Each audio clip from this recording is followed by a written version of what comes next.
Chapter 7. He loved me. He loves me not. Jacob sat, enjoying the cool evening breeze with Rachel. She was distant, and he knew why. Leah was in labor. He glanced at Rachel's troubled face, wishing she had conceived instead of Leah. But he was not God. How he loved her. She seemed to grow more beautiful each day, but the years of infertility had dampened her previously high spirit. The sound of feet rushing towards them distracted him from his thoughts. It was Leah's maid, Zilpah. My lord, your wife is delivered of a baby boy, she said, panting. Yahweh be praised! Jacob jolted to his feet. I have a son! He turned to Rachel and noticed her rigid countenance. You have a nephew, he said, unable to hide his delight. You must go on without me. Rachel carried on with the fabric she was weaving. I am not feeling very well. Jacob dismissed Zilpah, who looked all too grateful to leave the tense atmosphere. He put a hand on Rachel's shoulder and spoke in a less excited tone. But Leah will be expecting us. Rachel jolted up, abandoning the fabric to fall to the ground. You now have a son from the woman my father gave you as my competition. Must I also prostrate myself before her for bearing you an heir?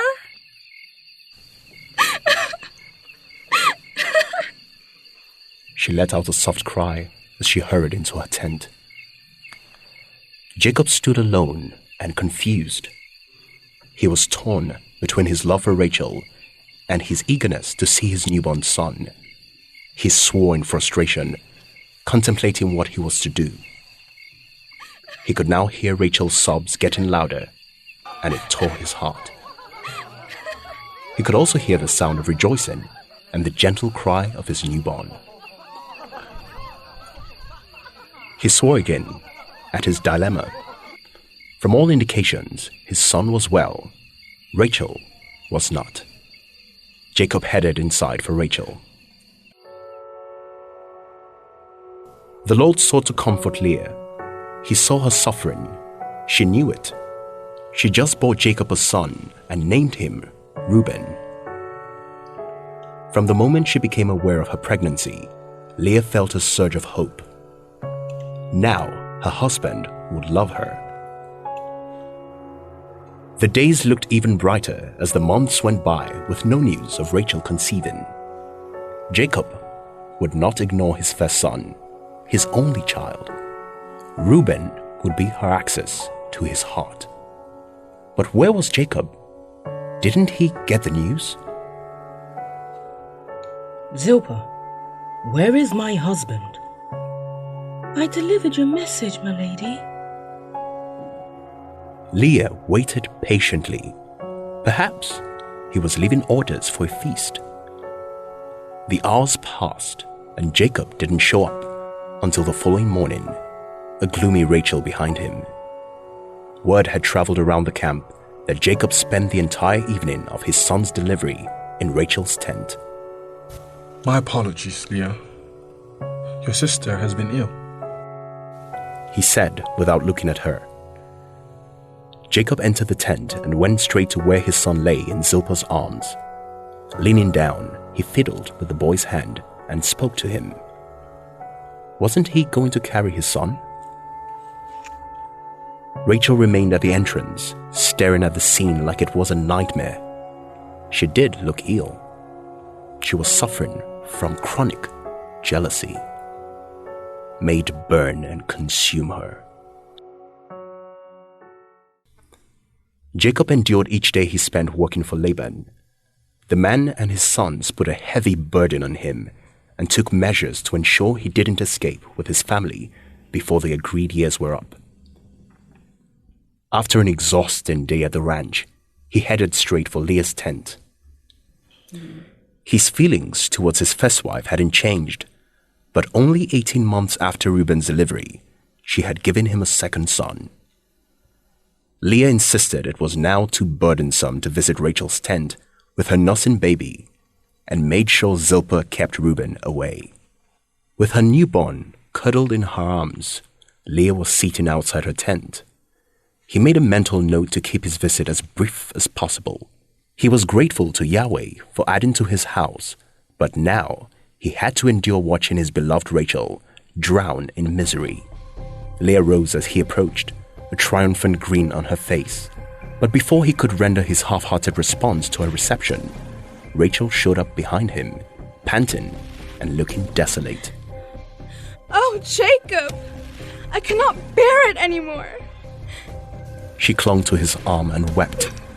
I do all the work around here. All she does is nurse and play around with a son grown enough to be out in the field. You are a married woman now. Leah glared at Rachel with disdain. You could learn to do things women do without throwing a tantrum. Besides, the baby cannot nurse himself. Then send your maid to help out with the work. Rachel cried. Yes, that sounds reasonable. Jacob said, coming to her defense. Where is Zilpah? Zilpah is seen to your son, Jacob, and Rachel is well aware of it. I have been reduced to less than a maid because I am childless.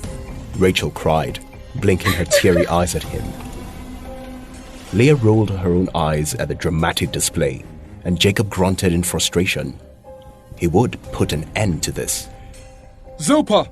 He had no patience for another feud between his wives. Zilpah dashed out of the tent with little Reuben tagging along.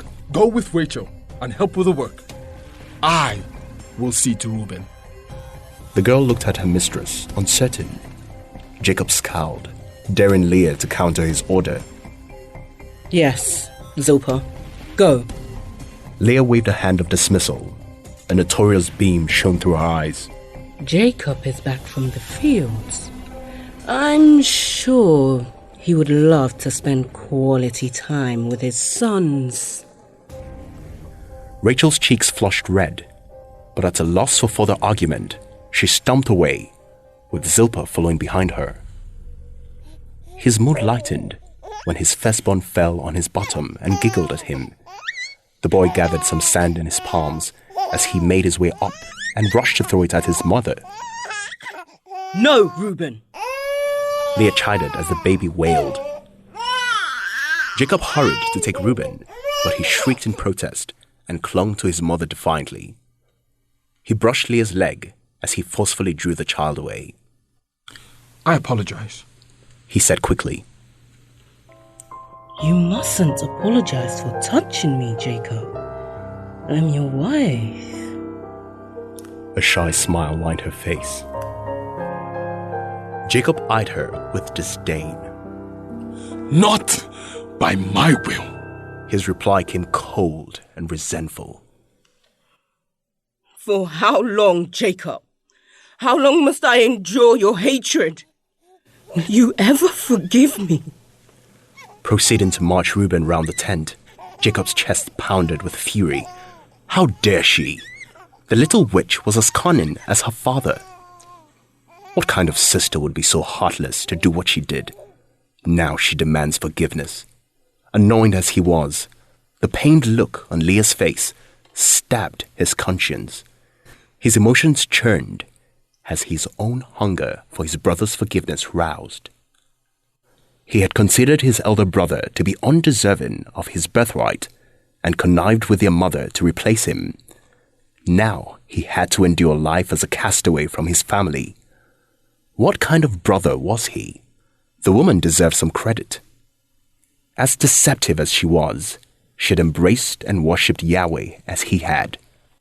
Like Esau, Rachel had been full of doubts from the beginning, and when her older sister conceived, she became all the more rebellious. You pleaded with him on my behalf, but he didn't answer you. If Yahweh exists, he wants nothing to do with me. Rachel had declared defiantly. Jacob stared at Leah as she rocked Simeon and saw a painful reflection of his life. They both needed mercy, and despite their wrongs, Yahweh had blessed them in hostile households. Leah was struck once more by Jacob's hurtful words. She held Simeon close as a lump grew in her throat. She couldn't blame him. It was her fault he was stuck with a man he detested and married to two women who hated themselves. He would never love her. She could feel his gaze burrowing into her back as he returned from encircling the tent. Did he have more rage to throw at her? I love you. She jolted as the words dragged her out of the pit of despair. What did you say? She stammered, turning to Jacob, a hand on her pounding chest. Jacob looked confused. I said nothing. He replied and put Reuben down again. Eyes widened, Leah shook her head and took a deep breath. What was wrong with her? I am sorry, Jacob. She said, struggling to control her emotions. I may not deserve your love, but I have given you two sons. For their sakes, do I not at least deserve your forgiveness? Jacob stood, staring at his first son as he played in the sand again. After what seemed like a lifetime of deafening silence, he let out a heavy sigh. It wasn't entirely your fault. I forgive you, he said without looking at her. Leah blinked her teary eyes in amazement. They were the kindest words he had said to her since their marriage. Thank you. She lifted her eyes to see Zilpah making her way back. She hadn't stayed long enough to be of any real help to Rachel, but Leah was not surprised. She knew, despite her childish display, Rachel would rather work hours like a slave than allow Jacob spend time with her or her sons. Besides, she had a maid of her own who did most of the work. She watched Jacob take his leave and tried to imagine those words on his lips. I love you. Spoken directly to her heart. If only. Leah rubbed her tummy. It wasn't yet noticeable, but she was pregnant again. Yahweh's goodness to her was overwhelming. She smiled at what she decided must be his plan. Because of her sons, she now had Jacob's attention and forgiveness. After her next child, he would become attached to her. She would name him Levi.